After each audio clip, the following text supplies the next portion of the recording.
If you don't want to slowly stop living before you die and you want to be capable of joyfully living and giving more as you age, you know you'll have to do some things differently than most people right now. But if you don't have a masterful thought process, you'll always feel like you're on a hamster wheel of trying really hard but still never doing enough. So let's fix that and make life way more fun. You're listening to the Health Courage Collective podcast, episode 200. Remove confusion and overwhelm from midlife health choices. Welcome to the Health Courage Collective podcast, the show for women who are too busy to slog through hours of generalized, inapplicable, and often contradictory health information, but too smart to ignore that a few minutes of focused attention now can prevent years of suffering in the future. I'm your host, Christina Hackett, a pharmacist who doesn't want you to live on prescriptions, a certified coach specifically trained to maximize your potential, and a compulsive learner obsessed with preventative, cutting-edge, holistic, and integrative medicine. I'm on a mission to increase your physical and mental resilience so you can fearlessly look forward to your next 40-plus limitless years. Your time is now. Let's go. Hello, my friend, and welcome to today's episode. I can't believe it's number 200. I hope that you have had a great week this week. How's your set point? Did you think of an area of your health or life where you might want to set a new baseline? It doesn't have to be gruelingly hard, but when you can make your prior best your new baseline, there becomes no limit to what you can watch yourself do. That's pretty fun, right? We all have set points of what feels normal, so why not dial it up by 1 degree? You'll still be living life mostly on autopilot once you acclimate to your new climate, so why not make your life environment a little bit higher vibe? Today we're going to talk about the most important piece of the aging at an elite level puzzle. Get this dialed in and all of the confusion and overwhelm and constant barrage of recommendations and feeling like you don't have the channel capacity to keep up with it all goes away. Then you can enjoy your 40s, 50s, and 60s and beyond with confidence, knowing you don't have to slowly stop living before you die, and you don't have to buy or do a bunch of unpleasant stuff or keep looking for something outside of yourself to save you. If you're ready to turn off all the fear-based chatter and create a future you're excited about, let's get you a clear thought process that leaves you feeling left out when everyone else is complaining about getting older.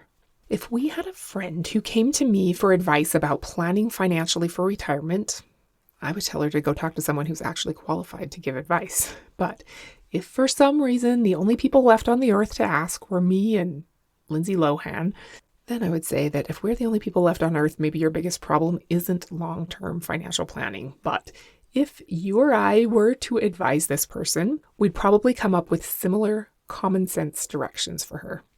The first one is that the sooner you start, the less stressful and intense the process will be, right? Compound interest is the 8th wonder of the world and all that. But we'd also get into the valuable things that you'd actually need to possess for a comfortable retirement.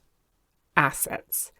Of course, financial assets are things like cash, stocks, bonds, income-producing businesses, investment properties, gemstones, gold, houses, farms, Tupperware, Beanie Babies, etc. When we went through everything at my parents' house after they died, I ended up with a car and a penny. And the penny is worth more than the car. True story. SVD or VDB or something, can't remember. Okay, so I'd want to help our friend understand that just accumulating a lot of assets isn't really enough. They would need to be diversified assets to mitigate risk. And more importantly, your net worth isn't just the sum of your assets. Your net worth is your assets added up minus your liabilities added up. Liabilities are debts and money pits that drain your resources, so we'd tell her to dump those ASAP. You're not in a good financial position if you own 2 boats together worth $200,000, but you also have $201,000 in credit card debt. Are you with me? Do you agree with this fictional advice that we're handing out? That more assets and fewer liabilities create a higher probability that you will enjoy a financially secure retirement. Do you think this advice also applies to putting more years lived in good health into your future? I sure hope so, because it's like all we're talking about today. More assets, fewer liabilities, and the earlier you start, the less daunting it's going to be. I think so. So back to our fictional friend. Let's call her Sheila. She's now empowered with the knowledge that she needs assets. So when Sheila comes and asks you what assets she should put all her effort into acquiring, what would you tell her? Crypto? Climate futures? Russian rubles? Antique Barbies? And how many of them does she need? I'm gonna guess you'd say it depends. Depends on what? Sheila needs to back it up. You can't know what assets you need until you know what you're trying to do. What kind of future is Sheila trying to create? That's what will determine what kind of assets and how many of them that she'll need.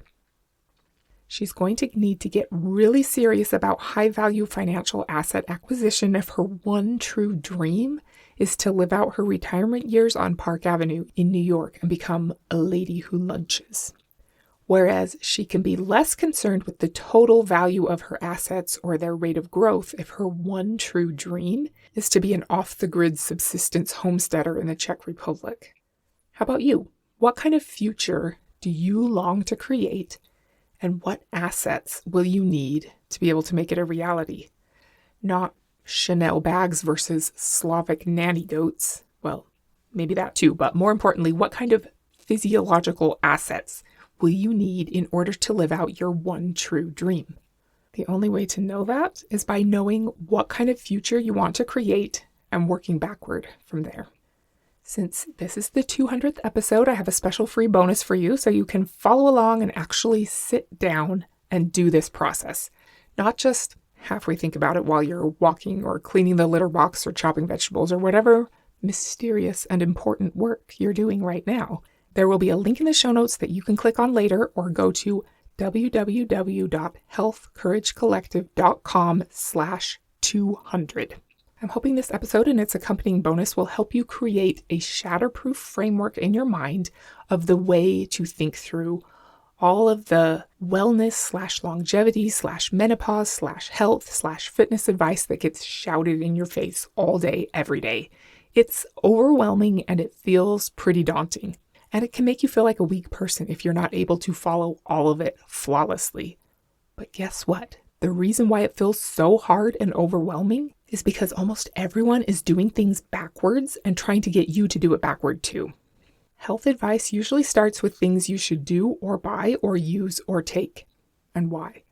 From here on out, you're not going to fall for that anymore. You're going to start from the end, the specifics of what you want to create, and from that objective, decide on a strategy of how to get there.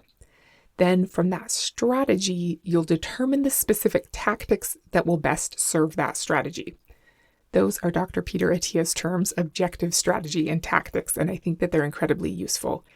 If you can't clearly describe why you're spending 60 minutes in a sound bath or $60 on a supplement or all of your most productive morning energy juicing celery, of course, doing all that plus feeling like you have to do bicep curls and glute bridges and eat microgreens and run 8 miles and take spirulina and never ever eat dairy or accidentally drink unfiltered water or breathe unfiltered air while prepping 21 perfectly macro-balanced organic meals for yourself in non-plastic containers every week feels daunting. Because it is, and chaotic. But when you're clear on exactly what you want to create, you know what assets you're going to need to get there. From there, you can create a clear and impartial plan of how best to acquire those assets.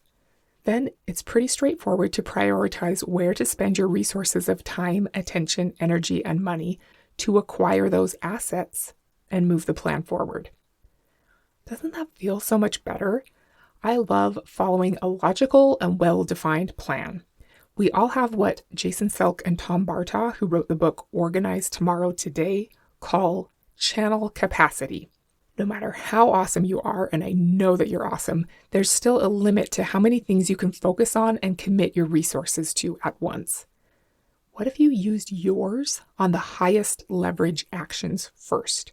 The ones that practically guarantee you'll have the exact assets you need to live the future you want. It'll make ignoring a lot of what you hear you should be doing to be healthy way easier. Whether you go through the whole process of getting really clear about what you want your life to be like in your 90s with me or not, which I hope you do because I want you to have the best life ever, I hope your wheels are turning about what assets you're going to need for the future you want. It's really powerful to know. It's how you can be sure that you're spending your precious resources wisely.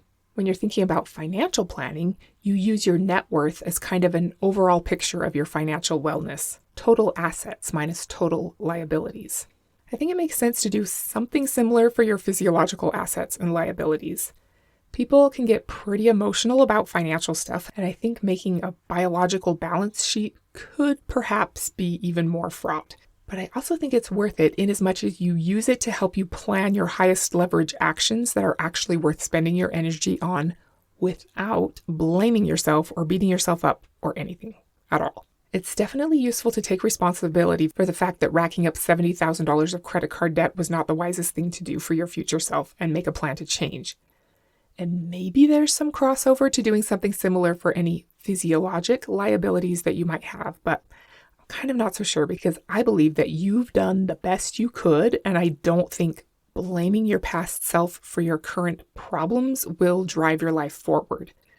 But changing some things might. Then, of course, we all have liabilities that our past self had zero control over. Genetics, injuries, trauma, etc.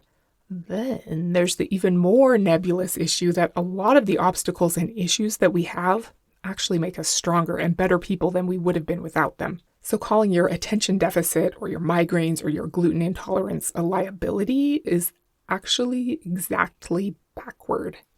It's so complicated. Here's how I think about it, and you can decide what serves you best.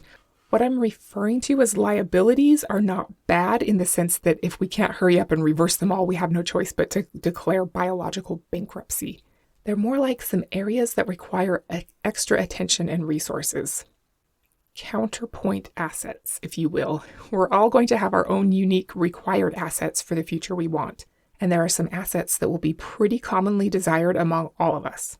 Likewise, we'll each have our own unique liabilities and some pretty universal liabilities that we all share as a consequence of getting older and being women. But see, that sounds really bad, calling being female a liability when it's totally freaking awesome.